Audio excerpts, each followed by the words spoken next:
Movie के starting scene में हम आना को देखते हैं। आना डार्विन नाम की एक बड़ी टेक कंपनी में रिसर्चर है और एक सिंगल मदर भी है। उसका एक 6 साल का बहुत ही क्यूट सा बेटा है जिसका नाम सियोंग है। आज बाहर भयंकर बारिश हो रही है, आसमान पूरा काला पड़ा है, लेकिन छोटे से सियोंग को क्या पता कि बाहर क्या तबाही आने वाली है। वो तो अपनी माँ से जिद करने लगता है कि मम्मी मुझे इसी बारिश में स्विमिंग करनी है। आना अपने बेटे को थोड़ी डांट लगाती है और किचन में नाश्ता बनाने चली जाती है। पर कहते हैं ना, मुसीबत कभी दरवाजा खटखटा कर नहीं आती। आना अचानक नोटिस करती है कि उसके किचन के फ्लोर पर पानी भर रहा है। पहले उसे लगता है कि शायद कोई पाइप फट गया होगा, लेकिन जब वो खिड़की के पास जाकर बाहर का नजारा देखती है तो उसके पैरों तले जमीन खिसक जाती है। पानी बाहर से खिड़कियों के गैप से अंदर घुस रहा होता है। लेकिन हैरानी की बात यह थी कि आना बिल्डिंग के तीसरे फ्लोर पर रहती है और तीसरी मंजिल तक पानी का पहुंच जाना ये कोई नॉर्मल बात नहीं है। फिर बिल्डिंग के स्पीकर पर एक अनाउंसमेंट होती है और कहा जाता है कि पानी 3rd फ्लोर तक पहुंच चुका है, इलेक्ट्रिसिटी कट चुकी है, इसलिए लिफ्ट बंद है। सब लोग जान बचाने के लिए जल्दी से सीढ़ियों से ऊपर के फ्लोर्स की तरफ भागें। ये सुनकर आना की तो जैसे सांस ही रुक जाती है। वो पागलों की तरह बैग में जरूरी सामान रखने लगती है, लेकिन सियोंग फिर से स्विमिंग करने की जिद करने लगता है। इस पैनिक सिचुएशन में आना का गुस्सा आउट ऑफ कंट्रोल हो जाता है और वो सियोंग को जोर से डांट देती है। उसी वक्त आना के फोन की घंटी बजती है। फोन उठाते ही दूसरी तरफ से एक आदमी बोलता है, क्या तुम डार्विन कंपनी की रिसर्चर आना बोल रही हो? आना हाँ में जवाब देती है। फिर वो आदमी कहता है कि जल्दी से ऊपर के फ्लोर पर भागो, तुम्हारा फ्लोर डूबने वाला है, मैं तुम्हें और तुम्हारे बेटे को रेस्क्यू करने आया हूँ। इतना बोलकर वो आदमी फोन कट कर देता है। आना अब 1 सेकंड भी वेस्ट किए बिना सियोंग को आवाज लगाती है, पर वो कहीं नहीं मिलता। आना को याद आता है कि जब भी सियोंग को डांट पड़ती है वो डर कर घर की एक पुरानी अलमारी में छिप जाता है। आना जल्दी से सियोंग को वहाँ से निकालती है और कंधे पर उठाकर सीधा बाहर की तरफ भागती है। बाहर का सीन तो पूरा मौत का कुआं बना हुआ था। चारों तरफ चीख पुकार, लोग अपनी जान बचाने के लिए इधर उधर भाग रहे हैं और मेन सीढ़ियों पर इतनी ज्यादा भीड़ थी कि अगर आना वहाँ वेट करती तो कुछ ही मिनटों में वो पानी के साथ बह जाती। इसलिए वो इमरजेंसी एग्जिट वाली सीढ़ियों की तरफ दौड़ पड़ती है। दूसरी तरफ पानी की ताकत इतनी बढ़ चुकी थी कि लोग लहरों में डूब रहे थे। सियोंग इस खौफनाक मंजर को देखकर डर ना जाए, इसलिए आना उसे डिस्ट्रैक्ट करने के लिए कहानियां सुनाने लगती है। इसी तरह वो दोनों एक नए फ्लोर पर पहुंच जाते हैं, लेकिन तभी आना को दूसरे फ्लैट से किसी की आवाज आती है और आना उधर देखने लगती है। फिर वो पीछे मुड़कर देखती है तो उसके होश उड़ जाते हैं क्योंकि सियोंग वहाँ पर नहीं था। आना पागलों की तरह उसे ढूंढने लगती है। एक तरफ पीछे से आता मौत का सैलाब और दूसरी तरफ खोया हुआ बच्चा। आना सियोंग को ढूंढते हुए एक फ्लैट में चली जाती है और जैसे ही खिड़की के बाहर देखती है उसका दिमाग सुन्न पड़ जाता है। सामने से एक पहाड़ जैसी सुनामी की लहर सीधे उनकी बिल्डिंग की तरफ बढ़ रही थी और इससे पहले कि आना वहाँ से हिल भी पाती वो विशाल लहर बिल्डिंग से आ टकराती है। पानी के भयानक फोर्स से कई फ्लोर्स डूब जाते हैं और आना भी पूरी तरह उस गहरे अंधेरे पानी के नीचे समा जाती है। पानी के अंदर आना अपनी सांस रोककर सियोंग को तलाश रही थी। काफी देर मशक्कत करने के बाद उसे सियोंग मिल तो जाता है, लेकिन तब तक वो पानी पीकर बेहोश हो चुका था। आना उसे लेकर बाहर निकलना चाहती है पर दरवाजा लॉक हो गया था। अब आना की भी सांसें टूटने लगी थी। उसे लगने लगा था कि बस अब ये उनका एंड है, लेकिन तभी एकदम फिल्मी हीरो की तरह वो अनजान आदमी जिसने कॉल किया था वहाँ आता है और उन दोनों को खींचकर पानी के ऊपर ले आता है। इस आदमी का नाम हीजो है। हीजो जल्दी से सियोंग को CPR देता है और उसके पेट से पानी निकालकर उसे होश में लाता है। आना जब उस बंदे से पूछती है कि इतनी पब्लिक मर रही है, तुमने सिर्फ हमें ही क्यों बचाया, तब हीजो एक ऐसी बात बताता है जो पूरी कहानी को पलट कर रख देती है। वो कहता है ये जो बाढ़ आई है वो समंदर का खारा पानी है। अंटार्कटिका में एक बड़ा एस्टेरॉइड गिरा है जिससे सारी बर्फ पिघल गई है। आज दुनिया का आखिरी दिन है, सब खत्म होने वाला है। लेकिन डार्विन कंपनी ने स्पेस में इंसान बसाने का एक सीक्रेट प्लान बनाया है। उन्होंने लैब में सिंथेटिक बॉडीज तो तैयार कर ली हैं, लेकिन उनके अंदर इमोशंस डालने का काम सिर्फ तुम कर सकती हो और दोबारा इंसान बसाने के लिए तुम्हारा जिंदा रहना बहुत जरूरी है। फिर सियोंग को टॉयलेट आ जाती है। हीजो उन्हें एक खाली फ्लैट में ले जाता है। वहाँ आना को रियलाइज होता है कि फ्लैट का गैस पाइप लीक हो गया है। एक तरफ बिल्डिंग के बाहर समंदर की सुनामी तबाही मचा रही थी और दूसरी तरफ गैस लीक होने की वजह से बिल्डिंग के अंदर जगह जगह ब्लास्ट होने शुरू हो जाते हैं। रास्ता बंद देखकर हीजो बालकनी के सहारे ऊपर चढ़ने का प्लान बनाता है। वो बालकनी पर चढ़कर आना से कहता है कि सियोंग को मेरी तरफ बढ़ाओ। आना पूरी ताकत लगाकर सियोंग को हीजो तक पहुंचा तो देती है, लेकिन आना का खुद का बैलेंस बिगड़ जाता है। उसका पैर फिसलता है और वो सीधे उस नीचे उफनते हुए गहरे पानी में जा गिरती है। पानी के अंदर जाते ही उसे लगता है कि अब उसका बचना इम्पॉसिबल है। चारों तरफ सिर्फ अंधेरा और मौत का सन्नाटा है, लेकिन तभी उसके दिमाग में सियोंग का चेहरा घूमने लगता है। एक माँ अपने बच्चे को बचाने के लिए मौत को भी चकमा दे सकती है। आना अपनी पूरी जी जान लगाकर तैरना शुरू करती है और किसी तरह लहरों से लड़ते हुए एक निचले फ्लोर की बालकनी तक पहुंच जाती है। वो बुरी तरह हाँफ रही है लेकिन रुकती नहीं है। जब वो वहाँ से ऊपर जाने का रास्ता ढूंढ रही होती है तभी उसे एक बंद लिफ्ट के अंदर से किसी बच्ची के रोने की आवाज आती है। आना तुरंत उस लिफ्ट के पास जाती है, लेकिन दरवाजे जैम हो चुके थे। उसी वक्त आना देखती है कि वहाँ 2 लड़के इस तबाही का फायदा उठाकर खाली पड़े फ्लैट्स में चोरी कर रहे हैं। सोचो, दुनिया खत्म होने वाली है और इन लोगों को चोरी की परी है। खैर, आना उन चोरों को इग्नोर करके उस बच्ची को बचाने की पूरी कोशिश करती है, लेकिन तभी सीढ़ियों की तरफ से एक और जोरदार लहर आती है और आना की सारी मेहनत पर पानी फेर देती है। इस खौफनाक मंजर को देखकर आना को अपना पास्ट याद आ जाता है। एक ऐसा कार एक्सीडेंट एक्सीडेंट जिसमें उसकी कार पानी में डूब गई थी और वो सियोंग को तो बचा लाई थी, लेकिन अपने पति को अपनी आंखों के सामने डूबते हुए देखा था। अपने पति को खोने का वो गिल्ट और सियोंग को बचाने की आग आना को एक अजीब सी एनर्जी देती है और वो पागलों की तरह सीढ़ियां चढ़ते हुए सीधा 18वें फ्लोर तक पहुंच जाती है। वहां पहुंचते ही हीजो उसके सामने आता है, लेकिन उसके चेहरे पर टेंशन है। वो बताता है कि सियोंग की हालत बहुत खराब है, उसका शुगर लेवल एकदम से गिर गया है और वो बेहोश हो रहा है। आना का तो जैसे दिमाग ही काम करना बंद कर देता है, क्योंकि सियोंग की दवाइयां तो वो पानी में ही कहीं खो चुकी थी। वो सियोंग को गोद में उठाकर भागने की कोशिश करती है। तभी पीछे से हीजो कहता है, तुम इसके लिए इतनी पागल क्यों हो रही हो? तुम्हें इतनी फिक्र करने की कोई जरूरत नहीं है। तुम जब चाहो इसकी एक और कॉपी बना सकती हो। इसके सारे इमोशंस और ब्रेन का बैकअप हमारे पास सिस्टम में सेव है। इसके पीछे अपनी जान खतरे में मत डालो। एक तरफ सियोंग की टूटती सांसें और दूसरी तरफ हीजो की ये रोबोटिक बातें। आना को गुस्सा तो बहुत आता है, लेकिन वो हीजो को इग्नोर करके सियोंग को लेकर एक फ्लैट में घुस जाती है। वहाँ वो जल्दी से किचन में चीनी और कुछ चीजें ढूंढकर एक देसी जुगाड़ से ग्लूकोज ड्रिंक बनाती है और सियोंग को पिलाती है। कुछ ही देर में सियोंग की हालत थोड़ी सुधरने लगती है। आना जब सियोंग के कपड़े साफ कर रही होती है, तभी अचानक खिड़की से एक तेज रोशनी अंदर आती है। बाहर एकदम कड़क धूप निकल आई थी, काले बादल हटने लगे थे। ये देखकर आना की आंखों में एक उम्मीद जग जाती है। वो हीजो से कहती है, देखो धूप निकल आई है, शायद अब ये तबाही रुक जाएगी। लेकिन हीजो का एक्सप्रेशन चेंज नहीं होता और वो आना की उम्मीदों पर पानी फेरते हुए कहता है, मैं तुम्हें एक बात बताना भूल गया था, हमारा प्लान बदल चुका है। स्पेस सेंटर में अब सियोंग की कोई जगह नहीं है, उसे हमारे साथ ले जाने की परमिशन कैंसिल हो गई है। अभी उनकी ये बहस चल ही रही थी कि तभी वो धूप अचानक गायब हो जाती है और बाहर फिर से घनघोर अंधेरा छा जाता है। ये कोई नॉर्मल मौसम नहीं था, बल्कि एक और मेघा सुनामी की लहर उनकी तरफ बढ़ रही थी, जिसने सूरज की रोशनी को रोक लिया था। जान बचाने के लिए वो तीनों फिर से ऊपर की मंजिलों की तरफ भागने लगते हैं। रास्ते में आना देखती है कि एक प्रेग्नेंट औरत लेबर पेन से तड़प रही है और उसका हस्बैंड वहीं बैठा है। वो लोग आना से मदद मांगते हैं, लेकिन आना इस वक्त खुद इतनी मजबूर है कि वो कुछ नहीं कर पाती। तभी सियोंग अपनी माँ से एक ऐसा मासूम सवाल पूछता है जो आना के सीने में तीर की तरह चुभता है। सियोंग पूछता है, मम्मी जब मैं पैदा हुआ था तब क्या आपको भी ऐसा ही दर्द हुआ था? ये सवाल सुनकर आना अंदर तक हिल जाती है और उसकी आंखों से आंसू छलक पड़ते हैं। आना हीजो के पैरों में गिरकर कहती है कि प्लीज मेरे बच्चे को भी मेरे साथ ले चलो, मैं तुम्हारे हर प्रोजेक्ट में मदद करूंगी, बस इसे मेरे साथ रहने दो। लेकिन हीजो पत्थर दिल बनकर कहता है कि वो कुछ नहीं कर सकता, उसे जो ऑर्डर मिले हैं वो वही फॉलो करेगा। आखिरकार वो लोग बिल्डिंग की छत पर पहुंच जाते हैं। वहाँ डार्विन कंपनी की रेस्क्यू टीम का हेलीकॉप्टर और हथियारबंद गार्ड्स पहले से मौजूद थे। पहुंचते ही रेस्क्यू टीम के लोग आना से सियोंग को बेरहमी से छीन लेते हैं। आना चीखती है, चिल्लाती है, पर कोई उसकी नहीं सुनता। तभी कहानी में एक भयंकर ट्विस्ट आता है। रेस्क्यू टीम का लीडर अचानक अपनी गन निकालता है और हीजो को गोली मार देता है। हीजो वहीं ढेर हो जाता है। लीडर कहता है कि आना के अलावा यहाँ मौजूद हर इंसान मारा जाएगा। आना समझ जाती है कि अब वो कुछ नहीं कर सकती। वो आखिरी बार रोते हुए सियोंग को गले लगाती है। इसके बाद टीम आना को जबरदस्ती एक स्पेस रॉकेट जैसे पॉड में बैठाकर लॉन्च कर देती है। नीचे पूरा शहर पानी में डूब चुका है और आना का रॉकेट स्पेस की तरफ बढ़ रहा है। लेकिन तभी अंतरिक्ष में तैर रहे एस्टेरॉइड के कुछ बड़े टुकड़े सीधा आना के रॉकेट से आ टकराते हैं। एक जोरदार धमाका होता है और रॉकेट के परखच्चे उड़ जाते हैं। अगले ही पल आना की आंख एकदम से खुलती है। वो हांफते हुए अपने बिस्तर से उठती है। वो अपने उसी अपार्टमेंट में है। बाहर वैसी ही तेज बारिश हो रही है। वो भागकर किचन में जाती है और देखती है कि फ्लोर पर ठीक उसी तरह पानी घुस रहा है जैसा कि कहानी की शुरुआत में हो रहा था। वो वापस उसी दिन उसी वक्त में आ चुकी है। मुझे पता है इस पॉइंट पर आपके दिमाग के भी तार हिल गए होंगे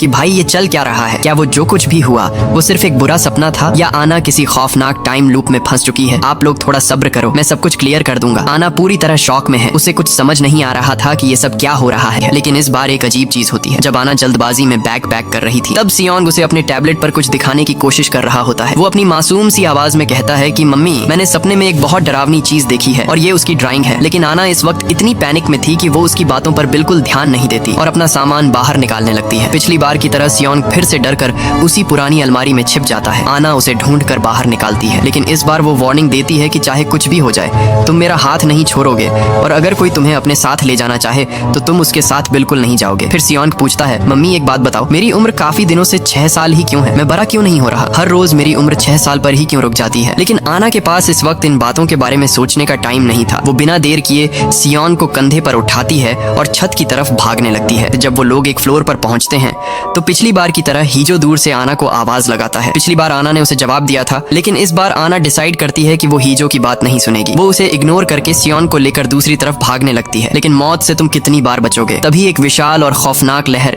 बिल्डिंग के उस हिस्से को तोड़ते हुए अंदर आती है और सबको बहा ले जाती है। लहर की चपेट में आकर बहुत से लोग मारे जाते हैं। आना और सियोंग भी उस गहरे भंवर में डूब जाते हैं। पानी के अंदर सब कुछ ब्लर हो रहा था। आना पूरी ताकत लगाकर सियोंग का हाथ पकड़े रखने की कोशिश करती है, लेकिन पानी का फोर्स इतना ज्यादा था कि सियोंग का हाथ उसके हाथ से छूट जाता है। आना पागलों की तरह पानी के अंदर उसे तलाशने लगती है, लेकिन तभी पानी में तैरती हुई एक भारी सी कार बहुत तेज स्पीड में आती है और आना को जोरदार टक्कर मारती है और सब कुछ ब्लैक आउट हो जाता है। अगले सीन में जब आना को होश आता है तो हम देखते हैं कि हीजो उसे रेस्क्यू कर रहा है। लेकिन यार यहाँ एक ऐसी माइंड ब्लोइंग डिटेल सामने आती है जो आपके पैरों तले जमीन खिसका देगी। पिछली बार जब आना पानी में डूबी थी तब उसकी टी शर्ट पर एक नंबर लिखा हुआ था 497, लेकिन अब वो नंबर बदलकर 787 हो चुका है। जी हाँ, आना कोई सपना नहीं देख रही है, वो एक लूप में मर मर कर वापस आ रही है और ये नंबर्स बता रहे हैं कि वो अब तक कितनी बार मर चुकी है। आना को जैसे ही होश आता है वो फिर से सियोन को ढूंढने के लिए पानी में जाने लगती है। हीजो उसे रोकता है और एक फोटो दिखाकर कहता है कि सियोन ऊपर वाले फ्लोर पर है। आना को बिल्कुल समझ नहीं आ रहा कि सियोन उससे दूर क्यों भाग रहा है, जबकि वो तो अपनी माँ के बिना एक पल नहीं रह सकता। हीजो जब उसे जबरदस्ती रोकने की कोशिश करता है तो आना का गुस्सा 7वें आसमान पर पहुंच जाता है। वो हीजो से उलझ पड़ती है और उसके हाथ से बंदूक छीन लेती है। लेकिन इसी हाथापाई के बीच फ्लैट में गैस लीकेज की वजह से एक बहुत बड़ा ब्लास्ट हो जाता है और आना बुरी तरह जख्मी होकर फिर से मारी जाती है। आना की आंख जब खुलती है तो हम देखते हैं कि हीजो ने उसे फिर से पानी से बाहर निकाला है, लेकिन इस बार उसकी टी शर्ट पर लिखा हुआ नंबर है 4007। मतलब वो 4000 से ज्यादा बार इस खौफनाक दिन को जी चुकी है और हर बार अपने बच्चे को बचाने में नाकाम रही है। इस बार आना बिना एक सेकंड वेस्ट किए हीजो का हाथ झटकती है और पानी में कूद जाती है। ढूंढते ढूंढते वो उसी बंद लिफ्ट के सामने पहुंच जाती है जहां उसने पहली बार एक बच्ची के रोने की आवाज सुनी थी। आना पिछली बार उस बच्ची को नहीं बचा पाई थी और वो गिल्ट उसे आज भी था, इसलिए इस बार वो अपनी पूरी जान लगा देती है उस लिफ्ट का दरवाजा तोड़ने में। लेकिन किस्मत को शायद कुछ और ही मंजूर था। वो फिर से नाकाम हो जाती है और पानी के नीचे डूबकर उसकी जान चली जाती है। अगले सीन में हम देखते हैं कि आना फिर से उसी लिफ्ट के सामने है। वो फिर से उस बच्ची को रेस्क्यू करने की कोशिश कर रही है। फाइनली इस बार आना उस लिफ्ट का दरवाजा तोड़ने में कामयाब हो जाती है और उस बच्ची को बचा लेती है। वो उस बच्ची को सही सलामत उसके ग्रैंड पेरेंट्स के पास पहुंचा देती है। आना उस बच्ची से पूछती है, क्या तुमने मेरे बेटे सियोन को कहीं देखा है? बच्ची डरी हुई आवाज में कहती है कि जब वो लिफ्ट में फंसी थी तब उसने 2 लड़कों को सियोन के बारे में बात करते हुए सुना था। आना ये सुनते ही आगे बढ़ती है और उसे वहीं 2 लड़के मिलते हैं जो खाली फ्लैट्स में चोरी कर रहे थे। आना का पारा हाई हो जाता है और वो उन लड़कों पर टूट पड़ती है। उनके बीच जोरदार हाथापाई शुरू हो जाती है। तभी वहाँ हीजो आ जाता है और वो उन लड़कों को बेरहमी से पीटना शुरू कर देता है। जब उनसे सियोन के बारे में पूछा जाता है तो वो डर कर बताते हैं कि उन्होंने सियोन को देखा जरूर था पर उसे कोई नुकसान नहीं पहुंचाया। ये सुनकर हीजो गुस्से में उन्हें पानी में फेंक देता है। इसके बाद आना जब सियोन को ढूंढने के लिए आगे बढ़ाने लगती है तो हीजो उसे रोक कर कहता है कि रुक जाओ, कुछ ही देर में हमारी रेस्क्यू टीम यहाँ आ जाएगी और वो खुद सियोन को ढूंढ निकालेंगे। लेकिन आना उससे रिक्वेस्ट करती है कि रेस्क्यू टीम के आने से पहले उन्हें खुद सियोन को ढूंढना होगा। इसके बाद सीन शिफ्ट होती है और हम देखते हैं कि आना एक दीवार पर पेंट से कुछ ड्रॉ कर रही है। वो एक नक्शा बना रही थी कि पानी कहाँ से आएगा और उन्हें कहाँ बचना है। पर इस बार नोटिस करने वाली बात यह है कि उसकी टी शर्ट पर जो नंबर लिखा है वो है 7793। मतलब 7793 बार वो औरत इस खौफनाक दिन को जी चुकी है। 7793 बार मरने के बाद आना को अब इस मौत के खेल का पूरा पैटर्न समझ आ चुका था। फिर वो ऊपर के फ्लोर्स की तरफ बढ़ती है। जब वो एक फ्लोर पर पहुंचती है तो देखती है कि वही प्रेग्नेंट महिला जो पिछली बार दर्द से तड़प रही थी उसने एक बच्चे को जन्म दे दिया है। ये देखकर आना को थोड़ी राहत मिलती है और वो अपना कोट उतार कर उस महिला को दे देती है ताकि बच्चे को ठंड से बचाया जा सके। वहाँ से निकलते वक्त आना सुनती है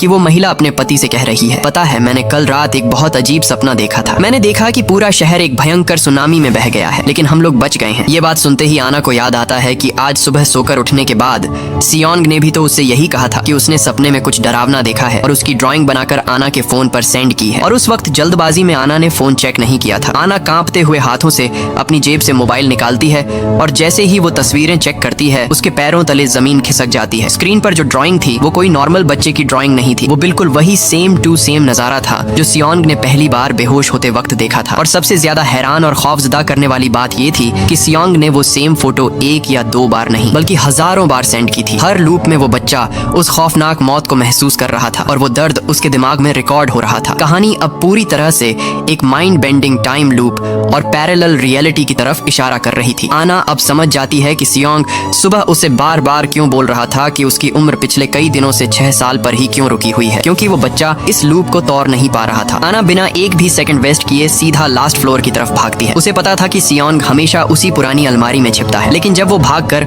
उस अलमारी को खोलती है तो वो खाली होती है। सियोंग वहाँ नहीं था। उसी वक्त वहाँ डार्विन कंपनी की सिक्योरिटी टीम और हीजो आ जाते हैं। वो लोग आना को पकड़ लेते हैं और उसे एक हैवी दवा का इंजेक्शन देकर बेहोश करने की कोशिश करते हैं। आना जानती थी कि अब क्या होने वाला है। बेहोश होने से ठीक पहले वो हीजो की आंखों में देखती है और उसे कहती है, हीजो तुम मुझे ले जा रहे हो ना, लेकिन याद रखना छत पर जाते ही ये रेस्क्यू टीम वाले तुम्हें गोली मार देंगे। तुम मुझ पर भरोसा करो, हमारी पहले भी हजारों बार मुलाकात हो चुकी है और तुम हर बार वहाँ मारे जाते हो। ये सुनते ही हीजो शॉक में आ जाता है। वो नोटिस करता है कि आना की टी शर्ट पर इस बार जो नंबर लिखा है वो है 13,417। हीजो के मन में शक का बीज बो दिया गया था और जैसे ही सिक्योरिटी टीम वाले आना को घसीट कर ले जाने लगते हैं, हीजो अपना गन निकालता है और अपनी ही टीम के लोगों को मार गिराता है। इसके बाद हीजो आना के पास आता है और उसे एक एंटीडोज इंजेक्शन देकर वापस होश में लाता है। आना जैसे ही होश में आती है वो हीजो को इस पूरी तबाही और डार्विन कंपनी का असली और खौफनाक सच बताती है। आना बताती है कि डार्विन रिसर्च सेंटर काफी लंबे टाइम से एक टॉप सीक्रेट प्रोजेक्ट पर काम कर रहा था, सिंथेटिक ह्यूमन बॉडीज बनाने का प्रोजेक्ट। वो 3D मॉडलिंग और एडवांस साइंस के जरिए ऐसी हूबहू इंसानी बॉडीज बना रहे थे जो इंसानों की तरह खा सकती थी, सांस ले सकती थी, यहाँ तक कि बच्चे को जन्म भी दे सकती थी। लेकिन उन बॉडीज में एक बहुत बड़ी प्रॉब्लम थी, उनके अंदर इंसानियत नहीं थी। उनके अंदर गुस्सा, दुख, दर्द या प्यार जैसे इमोशंस फील करने की ताकत नहीं थी। वो बस जिंदा लाशें या रोबोट्स थे। इसलिए डार्विन कंपनी ने आना और उसके बॉस को एक AI इमोशन इंजन बनाने का काम सौंपा था। इस इंजन को चालू करने के लिए उन्हें दो चीजों की जरूरत थी, एक टेस्ट सब्जेक्ट और दूसरा टेस्ट सैंपल। क्योंकि साइंस चाहे कितनी भी तरक्की कर ले, एक इंसान का दूसरे इंसान के प्रति प्यार, ममता और जिम्मेदारी किसी मशीन में नहीं डाली जा सकती, वो तो बस महसूस की जा सकती है। इसलिए उन्होंने लैब में 2 आर्टिफिशियल बॉडीज बनाई और उन दोनों बॉडीज में से एक बॉडी सियोंग की है। जी हाँ, सियोंग कोई असली इंसान नहीं है, वो एक सिंथेटिक ह्यूमन बॉडी है जिसे लैब में बनाया गया है। और सबसे बड़ा शौक तो ये है कि आना उसकी असली बायोलॉजिकल माँ है ही नहीं, वो तो बस इस एक्सपेरिमेंट का एक हिस्सा थी। इसीलिए उस दिन सीढ़ियों पर जब प्रेग्नेंट औरत दर्द से तड़प रही थी और सियोंग ने आना से पूछा था कि मम्मी क्या मुझे जन्म देते वक्त आपको भी इतना ही दर्द हुआ था, तब आना के पास उस सवाल का कोई जवाब नहीं था। वो एकदम चुप हो गई थी क्योंकि उसने सियोंग को कभी जन्म दिया ही नहीं था। शुरुआत में आना को सियोंग से कोई खास लगाव नहीं था, वो तो बस कंपनी का काम कर रही थी। यहाँ तक कि अपने पति की मौत के बाद वो सियोंग पर ये एक्सपेरिमेंट पूरा किए बिना ही उसे डार्विन सेंटर को वापस करना चाहती थी, क्योंकि इसी एक्सपेरिमेंट और सियोंग को बचाने के चक्कर में उस दिन कार एक्सीडेंट में उसके पति की जान चली गई थी। आना और उसकी टीम का काम बस इतना था कि एक तय समय तक इन खतरनाक सिचुएशंस के जरिए डाटा कलेक्ट करना और रिसर्च सेंटर भेजना। उनका प्लान था कि एक माँ और बेटे के इस झूठे रिश्ते से जो इमोशन का डाटा निकलेगा, उसी से वो इमोशन इंजन को प्रमोट करेंगे और बाद में उस AI इमोशन को बाकी सिंथेटिक बॉडीज में इस्तेमाल करेंगे। लेकिन फिर एक ऐसा दिन आया जिसने सब कुछ पलट कर रख दिया। उनका ये काम खत्म होने से पहले ही दुनिया के साइंटिस्ट्स को पता चल गया कि अंटार्कटिका में एक विशाल एस्टेरॉयड टकराने वाला है। एक ऐसी महासुनामी आने वाली थी जो पूरी मानव जाति का नामो निशान मिटा देगी। इस धरती से इंसानों का वजूद ही खत्म होने वाला था। अंटार्कटिका में जो एस्टेरॉयड टकराया उसने धरती के अंत का काउंटडाउन शुरू कर दिया था। डार्विन लैब के पास टाइम बहुत कम था। सियोंग का वो इमोशन डाटा कलेक्ट करना अब सिर्फ एक प्रोजेक्ट नहीं था, बल्कि इंसानियत को दोबारा बसाने की आखिरी उम्मीद बन गया था। जब उन्हें रिसर्च के लिए आना को स्पेस सेंटर ले जाना था तो उनका स्पेसशिप एस्टेरॉयड के टुकड़ों से टकराकर तबाह हो गया। आना बुरी तरह जख्मी हो गई थी, मौत उसके सामने खड़ी थी। मरने से ठीक पहले आना ने एक बहुत बड़ा और इमोशनल फैसला लिया। उसे पता था कि टेस्ट सैंपल तो उनके पास है, लेकिन एक सच्ची माँ का टेस्ट सब्जेक्ट नहीं मिल रहा है जो ये साबित कर सके कि AI में भी इंसानी जज्बात आ सकते हैं। इसीलिए आना ने अपनी सारी यादें और अपनी चेतना को AI सिस्टम में ट्रांसफर कर दिया। सियोंग को छुपा दिया गया और पूरा सेटअप एक लूप की तरह तैयार किया गया। अब आना का काम था हर बार उस सुनामी वाली बिल्डिंग में जाकर सियोंग को ढूंढना। जिस दिन वह उसे ढूंढ लेगी उसी दिन वो इमोशन इंजन पूरा होगा और जब तक वो उसे नहीं ढूंढ पाती ये सिस्टम बार बार रिस्टार्ट होता रहेगा। इसीलिए हम आना की T-शर्ट पर बदलते नंबर्स देख रहे थे। वह हजारों बार इस दर्द से गुजरकर फेल हो रही थी क्योंकि वह सियोंग को नहीं ढूंढ पा रही थी। यह जानकर हीजो का दिल पिघल जाता है। उसे समझ आता है कि यह कोई नॉर्मल रेस्क्यू मिशन नहीं है, बल्कि एक माँ का अपने बच्चे के लिए दिया गया सबसे बड़ा बलिदान है। हीजो डिसाइड करता है कि वह आना की हेल्प करेगा, चाहे उसे अपनी जान ही क्यों न देनी पड़े। लेकिन यह इतना आसान नहीं था। पूरा बिल्डिंग सिस्टम, सिक्योरिटी टीम, सब कुछ आना को रोकने के लिए डिजाइन किया गया था। हजारों बार मरने के बाद अब हीजो और आना को समझ आ गया था कि उन्हें छत पर जाने के लिए सीढ़ियों का नहीं बल्कि बिल्डिंग के पीछे का रास्ता इस्तेमाल करना होगा। काफी मशक्कत और लड़ाई के बाद आना अकेले 30वीं मंजिल की छत पर पहुंचने में कामयाब हो जाती है। वहाँ वो देखती है कि एक पुरानी अलमारी रखी है। आना धीरे धीरे उसके पास जाती है। उसके हाथ कांप रहे हैं। वो अलमारी खोलती है और अंदर सियोंग बैठा है। वो अपनी माँ का इंतजार कर रहा था। आना रोते हुए अपनी गलती मानती है और पिछली बार उसे छोड़कर जाने के लिए माफी भी मांगती है। लेकिन सियोंग कहता है, मम्मी आपने मुझे कभी छोड़ा ही नहीं था। हेलीकॉप्टर पर चढ़ते वक्त आपने मेरे कान में कहा था कि इस अलमारी में छिपकर मेरा इंतजार करना, इसीलिए मैं हर बार यहीं आकर छिप जाता था ताकि आप मुझे ढूंढ सके। तभी छत पर सिक्योरिटी टीम धावा बोल देती है। दूसरी तरफ से एक बहुत बड़ी लहर उनकी ओर बढ़ रही थी। समय बिल्कुल नहीं था। आना सियोंग को पानी में कूदने के लिए कहती है और खुद उन गार्ड से लड़ने लगती है। काफी देर लड़ने के बाद आना भी पानी में छलांग लगाकर सियोंग को पकड़ लेती है। फिर वो लहर उनसे टकराती है और स्क्रीन एकदम सफेद हो जाती है और इसी के साथ ये कहानी खत्म हो जाती है।